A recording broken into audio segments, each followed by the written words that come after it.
तो चलिए बच्चों, आज स्टार्ट करते हैं यूनिट एंड मेजरमेंट का लेक्चर 3। अभी पिछले 2 लेक्चर में हमने क्या क्या सीखा। पहले लेक्चर में हमने डायमेंशंस को निकालना सीखा था, कैसे निकालते हैं।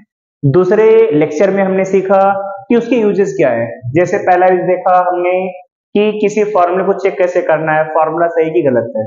आज हम सीखेंगे बहुत इंपॉर्टेंट टॉपिक, जिससे एग्जाम में क्वेश्चन बहुत आते हैं और बोर्ड के लिए तो बहुत इंपॉर्टेंट है।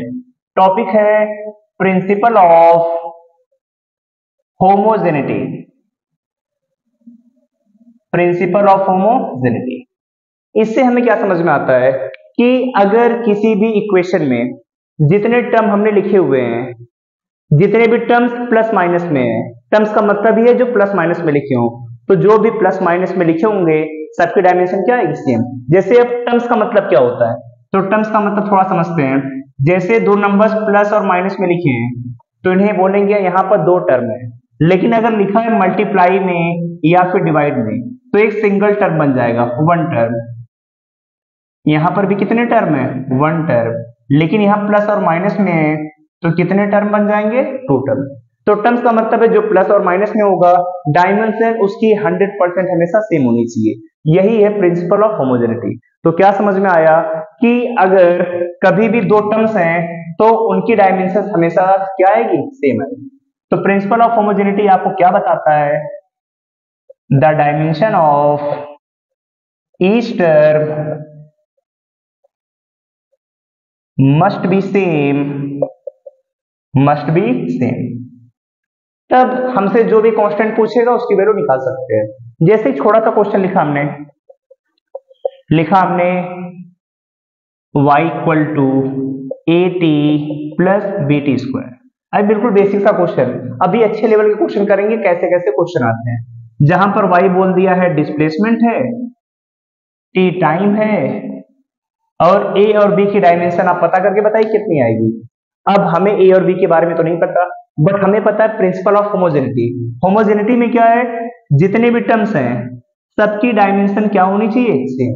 इसका मतलब जो इसका आएगा वही इसका भी आएगा, तो जो डायमेंशन y की आएगी वही at की आएगी। अब पता है y डिस्प्लेसमेंट है तो l आएगा, a निकालना है टाइम का t, तो t से जब इस तरफ डिवाइड करेंगे तो a की डायमेंशन आ जाएगी एल टी माइनस वन। दूसरा देखिए, जो दूसरा टर्म है y, इसको बी टी स्क्वायर, जरूरी नहीं कि इसको इसके बराबर करें, इसको इसके भी बराबर कर सकते हैं, बट फिर a की वैल्यू रखनी पड़ेगी, थोड़ा सा लेंदी होगा। यहां से आसान है, y equal to B T square, y का एल बी टाइम का टी स्क्वायर, इधर जाने पर कितना, एल टी माइनस टू। अब कोई भी क्वेश्चन आ जाए, दो टर्म जितने दिए हैं सबकी डायमेंशन क्या होगी, 100% सेम। अब चलिए और ऐसे ही अब शानदार शानदार क्वेश्चन करेंगे प्रैक्टिस के लिए।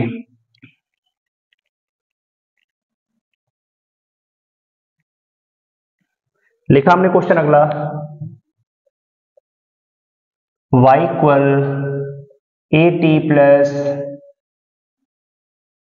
B T square by C plus D T, ऐसा कोई क्वेश्चन लिख दिया। ये अभी थोड़ा आसान करते हैं, सी प्लस लिख दिया हमने वेलोसिटी।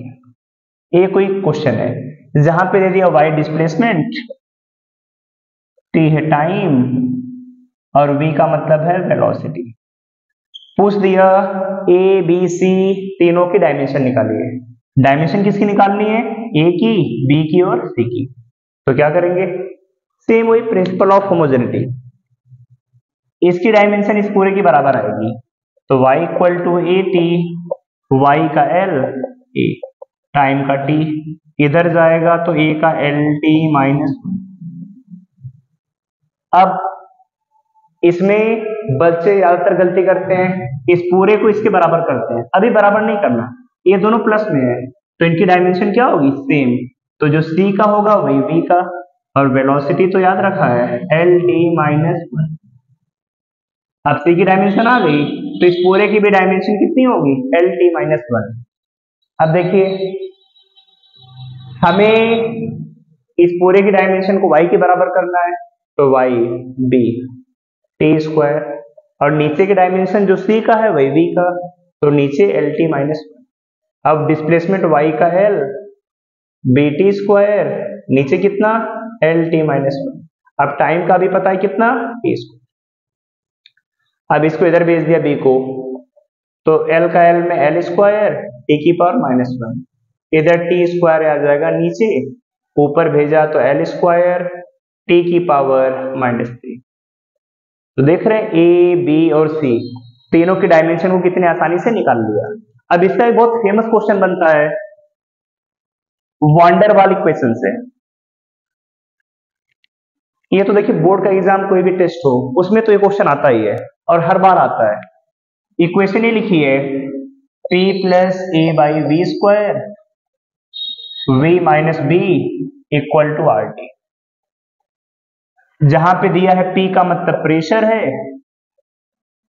v का मतलब है वॉल्यूम, r के बारे में पता है गैस कांस्टेंट, और t दे दिया है टेम्परेचर। तो पूछ रहा है a और b जो एक टर्म है इनकी डायमेंशन कितनी आएगी, a और b की डायमेंशन निकालिए। तो देखिए बच्चों क्या दिमाग में आना चाहिए, बच्चों के दिमाग में पहले चलता है वो सबका मल्टीप्लाई करते हैं फिर जाके निकालते हैं और कंफ्यूज हो जाते हैं, वैल्यू नहीं आती। हमने डायमेंशन सीखी है और सीखी है प्रिंसिपल ऑफ होमोजेनिटी, जो कि क्या सिखाती है, क्या सिखाती है कि जितने भी टर्म्स हैं, टर्म्स का मतलब जो प्लस माइनस में है, डायमेंशन उनकी मस्ट है सेम आना चाहिए। तो इसका मतलब जो इसकी डायमेंशन आएगी, जो v का होगा वही b का होगा, जो p का होगा वही इस पूरे का होगा। तो चलिए निकालते हैं। तो जो हमारे पास v है इसकी डायमेंशन किसके बराबर आ जाएगी, डायमेंशन ऑफ v, और वॉल्यूम की डायमेंशन तो पता है l क्यूब, तो ये डायमेंशन किसकी आ गई v।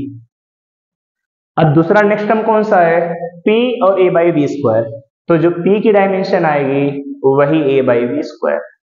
अब ये प्रेशर पहले याद कराया, प्रेशर का आता है m l minus one T minus two, a का निकालना है, वॉल्यूम का l की पावर 3 और स्क्वायर है तो सीधे लिख दिया पावर 6, भेजा इधर m। ये समझ में ना, वॉल्यूम का l की पावर 3 इसका स्क्वायर, तो पावर की पावर हो तो मल्टीप्लाई हो जाता है, स्क्वायर नहीं कि 3 का स्क्वायर 9, 3 का 2 में मल्टीप्लाई तो 6, इसको इधर भेजा एम एल पावर 5 टी की पावर माइनस 2, ए आ जाएगी डायमेंशन ऑफ ए। तो समझ में आया कैसे निकालना है, तो हमने इसकी डायमेंशन निकाल ली। अब चलिए कुछ प्रैक्टिस क्वेश्चन देते हैं, अच्छे क्वेश्चन जो बोर्ड के लिए तो इंपॉर्टेंट है ही, साथ में अगर आप नीट का एग्जाम देंगे या जेई का एग्जाम देंगे वहां पर भी इसकी जरूरत पड़ती है। तो कुछ क्वेश्चन है, जल्दी इन्हें पहले नोट करते हैं फिर सॉल्व करेंगे। पहला क्वेश्चन है find dimension of a by B in p equal a minus T square by B X, जहां पे p है प्रेशर, t का मतलब टाइम और x का मतलब है डिस्टेंस या डिस्प्लेसमेंट। a और b की डायमेंशन निकालनी है। दूसरा क्वेश्चन है p इक्वल पी नॉट e की power minus alpha T square. तीसरा है y इक्वल a sine omega T minus B X, omega T minus K X. यहाँ पे डायमेंशन निकालनी है अल्फा की, यहाँ डायमेंशन ओमेगा और के की निकालनी। तो चलिए निकालते हैं, पहले ए से स्टार्ट करते हैं। दिया है P pressure A minus T square by B X, तो पहले हमारे दिमाग में क्या आएगा, ए दोनों माइनस में है तो ए तो मिल जाएगा, जो ए की डायमेंशन आएगी वह टी स्क्वायर का, तो टाइम का टी स्क्वायर, ठीक है। अब जो प्रेशर की डायमेंशन है ए ऊपर तो आ गया टी स्क्वायर, क्यों, क्योंकि ए भी टी स्क्वायर है बी भी टी स्क्वायर, तो ऊपर वाले टर्म का तो टी स्क्वायर, नीचे बी, एक्स की हमें डायमेंशन पता है एल, और प्रेशर भी तो याद है हमें, प्रेशर की डायमेंशन कितनी आएगी या लिख लें अभी आगे, M L minus one T minus two, ऊपर टी स्क्वायर नीचे बी इंटू एल। अब इसे इधर भेजते हैं बी गया ऊपर तो पूरा टर्म आएगा नीचे, ऊपर टी स्क्वायर, यहाँ एल एम नीचे आ रहा है L minus one T minus to, multiply L का, एल से एल तो खत्म हो जाएगा, m ऊपर जाएगा m-1, a -2 है, जब ऊपर जाएगा +2 तो t की पावर 4। b भी मिल गया। पूछा था किसकी dimension, a by B, a पता है b पता है। a कितना आया था t² और b है m-1 t की पावर 4। ऊपर भेजेंगे m t की पावर +4 है, ऊपर जाके -4 t की पावर -2, क्योंकि ऊपर +2 था, ये जाके -4 तो 2 - 4 कितना -2। समझ में आया। ऐसे ही अगले वाले क्वेश्चन को एक बार पहले ट्राई करिए, वीडियो को पॉज करिए और ट्राई करिए, फिर इसे सॉल्व कराते हैं। तो चलिए मान लेते हैं आपने कर लिया होगा, बट वैसे करना तो चाहिए आपको अपने आप से। P इक्वल टू दिया है P0 e की पावर -α-t²।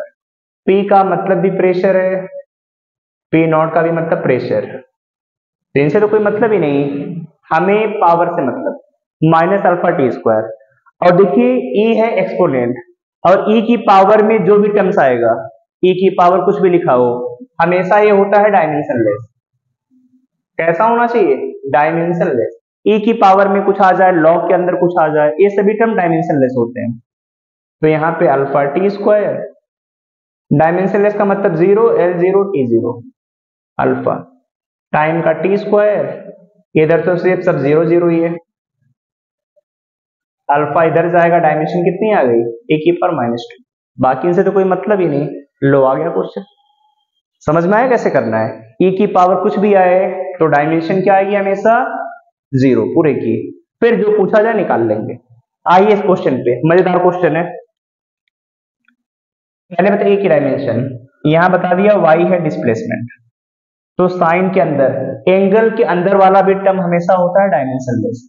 कैसा होगा, डायमेंशनलेस। एंगल के अंदर कुछ भी देखिए डायमेंशनलेस, तो जो y की डायमेंशन है वही a के बराबर आएगी, और y लेंथ है डिस्प्लेसमेंट, तो l ही आ गया। लो पहला काम तो हो गया। दूसरा, साइन के अंदर वाला टर्म डायमेंशनलेस होना चाहिए।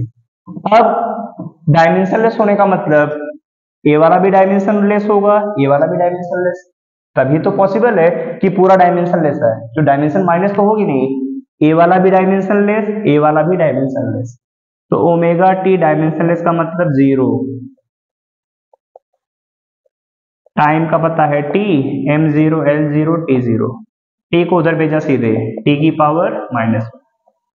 ऐसे ही kx डायमेंशन 0 उधर, 0 का मतलब m0, l0, t0, k, x का मतलब है लेंथ 0, k उधर जाएगा, l की पावर -1। अब मत समझना 0/l हो जाएगा तो जाके 0 हो जाएगा, 0 का मतलब है, नहीं तो लिख लो इसे m0, l0, t0, m0, l0, t0, तो डायमेंशन आ गई k की। और ऐसे बहुत सारे शानदार क्वेश्चन हम अगली वीडियो में करेंगे। तो समझ में आया कैसे करते हैं प्रिंसिपल ऑफ होमोजेनिटी को अप्लाई। इसके बहुत सारे क्वेश्चन बनते हैं, और बोर्ड में जितने क्वेश्चन करा दिए इतने प्रिपेयर कर डालिए, इससे डिफरेंट कोई क्वेश्चन आपको नहीं मिलेगा। तो ऐसे शानदार वीडियो के साथ मिलेंगे आपसे नेक्स्ट वीडियो में, जहां पे इसका लेक्चर नंबर 4 स्टार्ट करेंगे, और सीखेंगे हम कि कैसे यूनिट को कन्वर्ट करते हैं एक सिस्टम से दूसरे सिस्टम में, और बहुत सारे क्वेश्चन की प्रैक्टिस भी करेंगे। तो चलिए मिलेंगे सभी से नेक्स्ट वीडियो में, तब तक के लिए बाय बाय।